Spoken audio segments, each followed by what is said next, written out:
বিশেষ সেল গঠন করে তার মাধ্যমে হলে কোনো প্রকার অছাত্র অবস্থান সম্পূর্ণ নিষিদ্ধ করুন।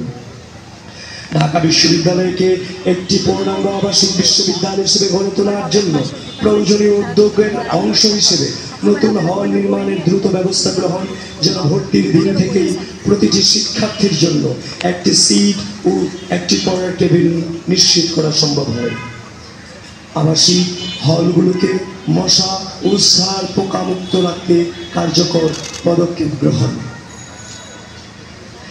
ক্যান্টিন ও ক্যাফেটেরিয়া খাবারের উপর ভর্তুকি বৃদ্ধি, পুষ্টিবিদদের সমন্বয়ে টিম গঠন করে খাবার সমূহের স্বাস্থ্যগণ ও পুষ্টিগত মান নিশ্চিত করা ও সামগ্রিক পরিবেশ ও ব্যবস্থার গুণগত মান উন্নতি।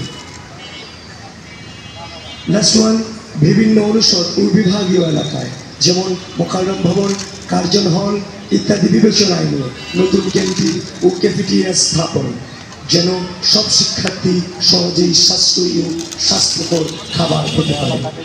এবার আমরা 2 নং ইশতেহারে যাচ্ছি।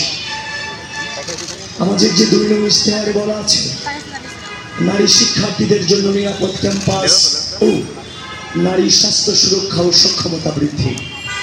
এর মাঝে আছে নারী শিক্ষার্থীদের পোশাকের স্বাধীনতা, যৌন হয়রানি প্রতিরোধ এবং সর্বোচ্চ সামাজিক মর্যাদা নিশ্চিত করে।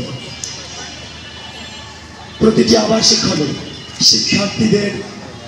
আবাসিক হলে বিশ্ববিদ্যালয়ের ভর্তুকিতে স্যানিটারি প্যাড, ভেন্ডিং মেশিন স্থাপন এবং হলে সকল পরিচ্ছন্ন কর্মী যেন নারী হয় তা নিশ্চিত হবে।